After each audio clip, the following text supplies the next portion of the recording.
সম্মানিত দর্শকবৃন্দ, কেমন আছেন? এই যে মা আর ভাইপো ভাইজিদের নিয়ে চলেছি আমার পিসির বাড়ির উদ্দেশ্যে। সেখানে গিয়ে আমরা অনেক মজা করব। তো আমি আপনাদের জন্য আরেকটা নতুন ভিডিও নিয়ে আসলাম। সবার সুস্বাস্থ্য, দীর্ঘায়ু এবং মানসিক শান্তি কামনা করি। চলুন দেখা যাক ওখানে আমরা কি করেছিলাম। ওই যে দেখুন গোল বাগান দেখা যাচ্ছে, ওখানে গিয়ে আমরা গোল ফল কাটবো। তো যাই হোক, ফাইনালি আমরা পৌঁছে গেলাম গোলবাগানে। গোলবাগানে গিয়ে দেখলাম আমার ভাইপো ভাইজি তো খুব মজা পাচ্ছে গোলবাগান দেখে। যেহেতু ওদের তেমন একটা কোথাও নিয়ে যাওয়া হয় না, ওরাও এরকম পরিবেশ দেখায় তেমন একটা অভ্যস্ত না।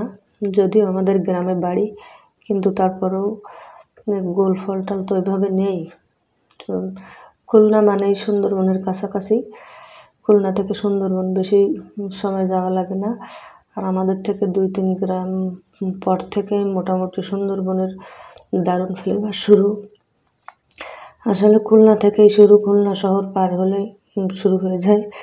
যাই হোক, আমরা গোল বাগানে গিয়ে অনেক ছবি টবি নিলাম। আমার ভাইপো গোল ফল ছেঁড়ার আপ্রাণ চেষ্টা করলো। আমরা একটা গোল ফলও দেখলাম, তো ওইভাবে ছিঁড়তে পারছিল না। তারপরে যেভাবে কষ্ট করে ছিঁড়লো, এমন সময় আমার পিসির ছেলে এসে আমার বললো যে রাখ, আমি গোল ফল কাটার ব্যবস্থা করে দিচ্ছি। তো গোল ফল নিয়ে আসলো, মানে উনি বাড়ি থেকে কিছু এনে আমাদেরকে গোল ফল কাটার ব্যবস্থা করে দিলেন। আমার ভাইপো সেখানে জেঠুর সাথে, অর্থাৎ আমার পিসির ছেলের সাথে, জেঠুর সাথে গেল, সাথে সাথে আমাদের এনে দিচ্ছিল। কারণ আমরা সবসময় তো জলে নামছিলাম না। আর আমার ভাইজি আর আমার মা, বড়জন আর আমার মা দাঁড়িয়ে দাঁড়িয়ে দেখছিল যে কী করে। আমার বড় ভাইজির নাম দোলা, ও খুব শান্ত, চুপচাপ দাঁড়িয়েই থাকে। আর ছোটোজনও বেশ হাসি খুশি, ওর নাম মিলা, আর ছেলেটার নাম মিশান।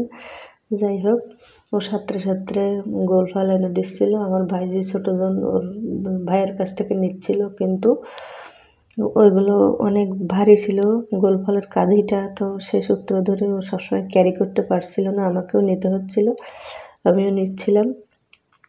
আমার কাছে মনে হচ্ছিল আমিও একজন শিশু, ওদের সাথে মজা করতে পেরে আমারও খুব ভালো লাগছিল। অনেক দিন পর মজা করলাম। দিনটা ছিল 1 নভেম্বর আর শুক্রবার, তাই ভাবলাম যে যাই ঘুরে আসি। তার 30 নভেম্বর ছিল কালী পুজো, সরি 30 অক্টোবর ছিল, 31 অক্টোবর ছিল কালী পুজো। সেই কালী পুজোর পর দিন আমরা বেরিয়ে পড়েছিলাম। মাঝে মাঝে না ঘুরে দেখতে হয়। ওই যে বলে না, থাকবো না বদ্ধ ঘরে, দেখবো এবার জগৎটাকে। তো সেইভাবে ঘুরে দেখতে হয়। ঘুরে দেখলে অনেক ভালো লাগে সব কিছু। সেইভাবেই আমার মনে হয় মাঝে মাঝে বেরিয়ে পড়ি। আমি বেরিয়েও পড়ি দূরে কোথাও, আমার ভালোই লাগে। তো যাই হোক, সমস্ত গোল ফল সংগ্রহ করার শেষে আমরা গোল ফলগুলো কাটলাম। ওই যে আমার মা কেটে কেটে দিচ্ছে আর সবাই খাচ্ছি আমরা। খুব মজা লেগেছিল। গোল ফলটাও না খেতে অনেক মজা, তবে সেগুলো মানে আপনার অতিরিক্ত যদি শক্ত হয়ে যায় তাহলে খেতে ভালো লাগবে না। এগুলো একটু নরম থাকতে থাকতে খেতে হবে। সেইভাবে আমাদের অনেক গোল ফল বাদও যাচ্ছিল। যাই হোক, কিছুক্ষণ পর আমাদের মাছ মেরে নিয়ে আসলো আমার দাদা, পিসির ছেলে। তো সেই মাছ আমার মা কাটলো। সেইভাবে আমরা মাছ টাছ ভাজি করে খাবো। দেখি আমার ভাইপো কোথায় গেল, ভাইপো কোথায় গেল। ও মা, গিয়ে দেখি ওর জেঠু, অর্থাৎ আমার পিসতো দাদা, তারপর আমার পিসতো দাদার ছেলে, ও প্রসেনজিৎ ওর দাদা, সবাই মিলে নদীর বাইরে যে বড় ঘের, ওখানে গিয়ে নেমেছে। যাই হোক, ওখান থেকে ওদের তুলে এনে আমরা খাওয়া দাওয়া করে বাড়ির দিকে রওনা দেব। যাই হোক, সবার কাছ থেকে আমরা বিদায় নিলাম। বিদায় নিয়ে আমরা বাড়ির দিকে রওনা দিলাম। এই যে আপনারা দেখুন, আমি ওদের নিয়ে বাড়িতে ফিরে আসছি। তো সম্মানিত দর্শকবৃন্দ, আমার সাথে থাকার জন্য আপনাদের অশেষ ধন্যবাদ। এভাবেই আমার সাথে থেকে উৎসাহিত দেবেন।